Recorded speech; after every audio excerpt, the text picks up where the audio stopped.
Hey, welcome back to the channel. My name is Cole, and today I'm going to be talking you through my personal astrophotography workflow on Photoshop. Now, the example we're going to be using today is the Andromeda Galaxy, which I captured the other night for about an hour and a half's worth of data. So it's not the most, but it will serve the purpose of what we're doing today. So let's keep it nice and concise and get straight into it. I'll see you there. Okay then guys, so this here is our raw stacked image of the Andromeda Galaxy. This stack specifically consists of 1.5 hours of broadband color data at ISO 400 5-minute shots under a moonless sky. If we just take a look at it, this is what the raw file looks like. Now, I should also just say that all of these shots which have been stacked together were taken with a Canon 250D DSLR, which was connected to my f5.6 ASCAR FRA 400 telescope at its native focal length of 400mm, which through a telescope field of view simulator looks like this.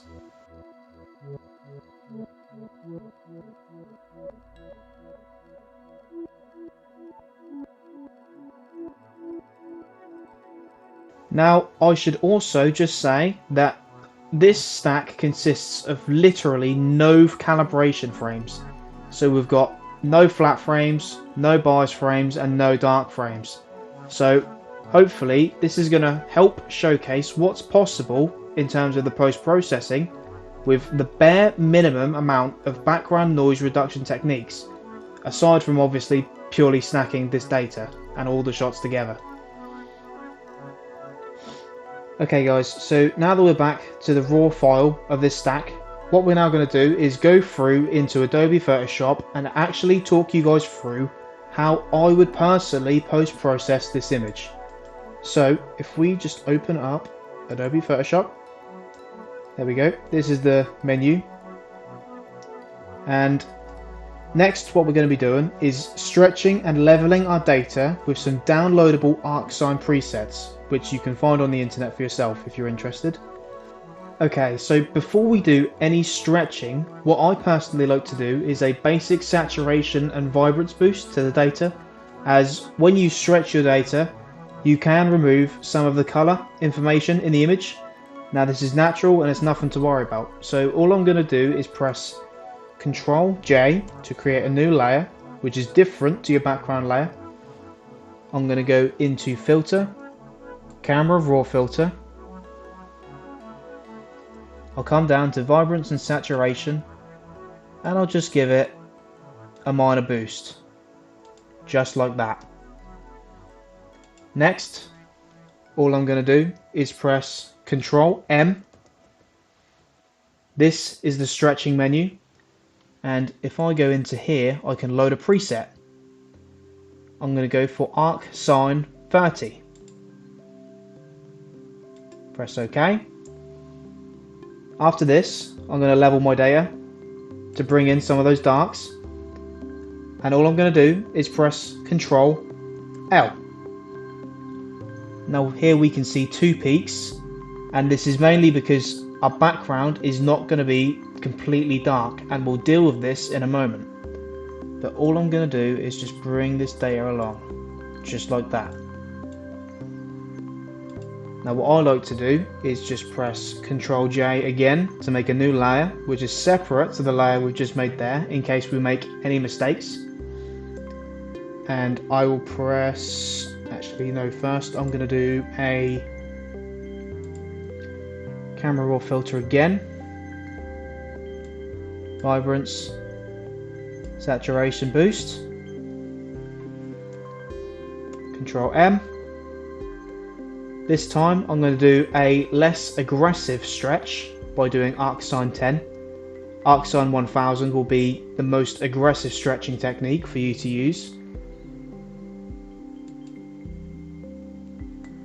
Now, as we can see, our background is very red, and this is because I personally use an Astro modified camera, which means it naturally picks up on a lot more of the reds in space. So to deal with this, what I like to do is press the eyedropper tool. I press on the background with a left click, and then I press Alt backspace on my keyboard, which creates a complete colour image. Now if I come back to the previous layer, I'm again going to do Ctrl J to work on another layer which is separate to this one.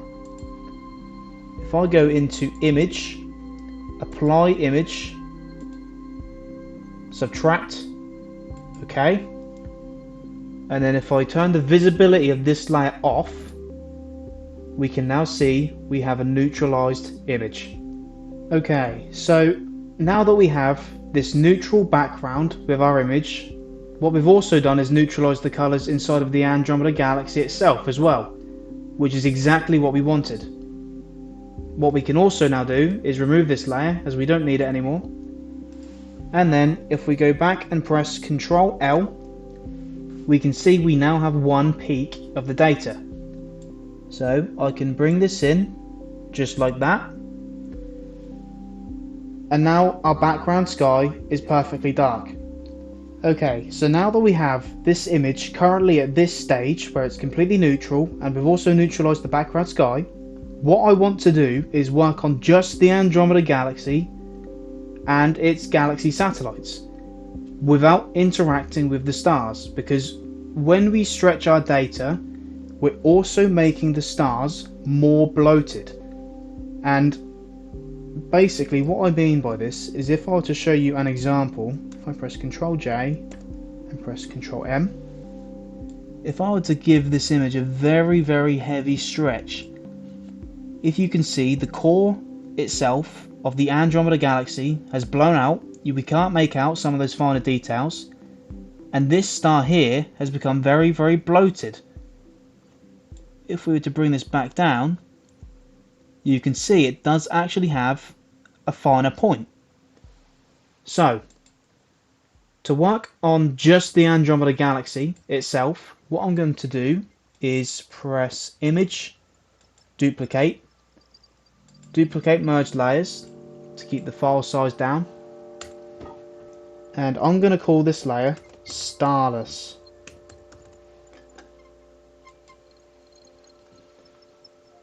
Now if I go in here, press Save As, there we go. So I'm going to save this as a TIFF file in my folder, and if I come back down here,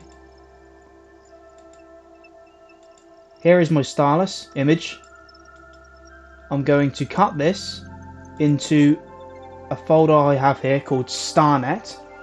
Now this is downloadable on the internet, completely free, and if I paste this in here, all I need to do is drag this and hover it over the StarNet++,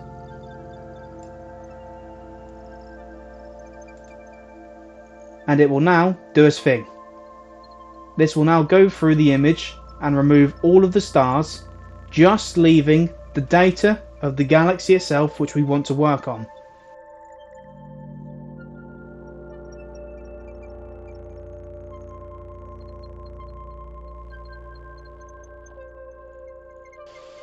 Okay, so now if we are to open this TIFF file right here, we should see that we now have a completely starless image of the Andromeda Galaxy, which is exactly what we wanted. So now, if we cut this back into the folder which we've been working on, open with Adobe Photoshop, update, there we go. So now if I press Ctrl J and I can go into filter, camera raw filter, I can give it another vibrance and saturation boost. Okay, so after that vibrance and saturation boost, what we can try to do is stretch our data a little bit further. So if I press Ctrl M again, then if I go to arcsine 10, now at this point, although we can see the Andromeda Galaxy a lot better, we're also revealing a lot of the background noise. Now this means that we've stretched our data too far. So this is not what we want to do. The next thing I can try is I can highlight a section of the galaxy using this hand tool right here, and I can just ever so slowly drag it up like this. And then if I come back to the background sky, as we can see on the graph, it's pulling another point. I can then drag the slider down. Now this helps quite a lot with making a lot of the darks darker and a lot of the lights to be lighter and more visible. So now I'll press OK to this. I'll do Ctrl J. I'll go back into filter, camera raw filter, and I think I could personally do a bit more with the vibrance and saturation boosts. There we go. Okay, so from this point I am going to make a couple more changes to the image. First, I'm going to go to camera raw filter. I am then going to go and do another vibrance and saturation boost. I'm pushing the color data quite a lot on this one, as a lot of the blues and the dim browns are quite hard to see, as we did only get an hour and a half of data. The more data you get, the more likely you're going to be to bring out some of these hidden colors. Now, I'm actually going to leave all of this here alone, and I will change specifically just the saturation of the blue to about 40 should do. I'm going to leave the luminance alone.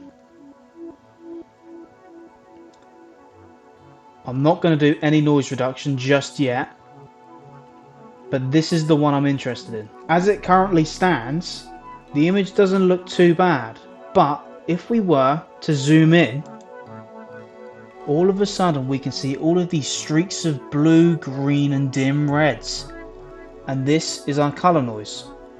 So we can actually remove this with this slider here. As you can see there, all of that color noise has now disappeared.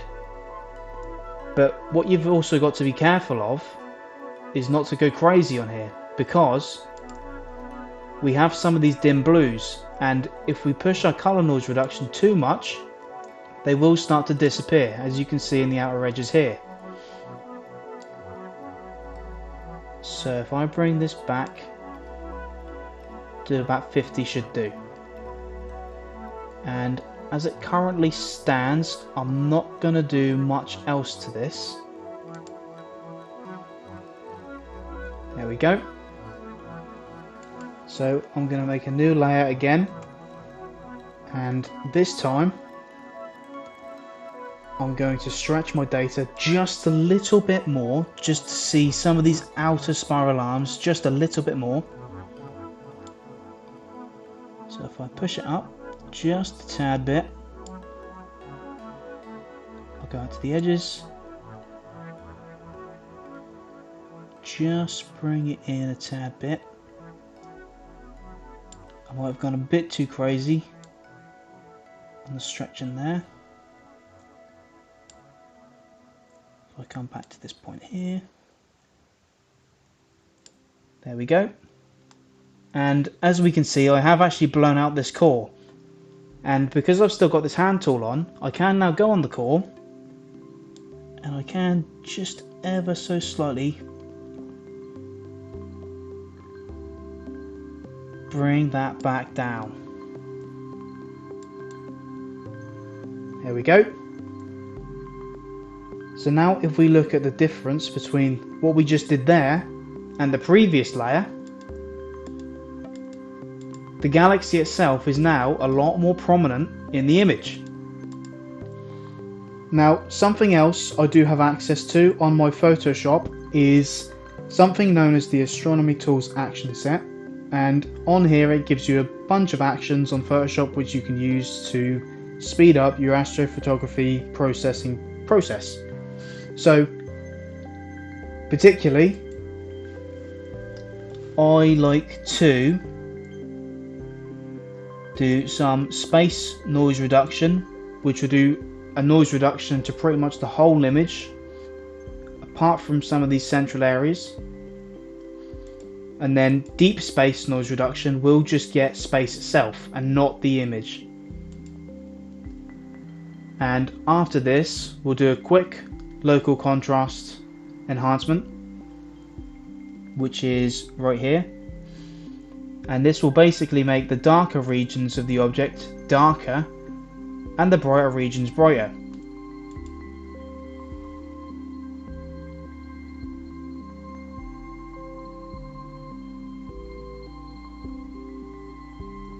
There we go. Now, unfortunately, the Astronomy Tools action set does cost about £16 and about $20 if you're American. So if we now just look at the difference, you can see a lot of these darker dust lanes are a lot more prominent now. So if we make one more layer. Now, something you may have noticed is we do still have quite a bit of noise left in the image, which can be seen here, here, here, and in many other places, as you can see once you zoom in. Now, I do have a way of dealing with this, which I personally like to use. In particular, you can use this remove tool, which is unfortunately AI powered. A lot of people are against AI, but this is available on Photoshop. And all you can do is just go over it like this, and it will just remove it straight away.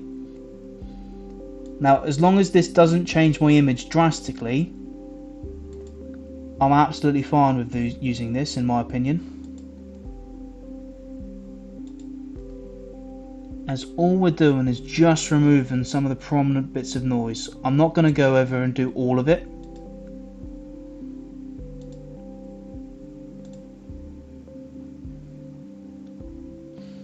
As we can see here, this red piece is very prominent.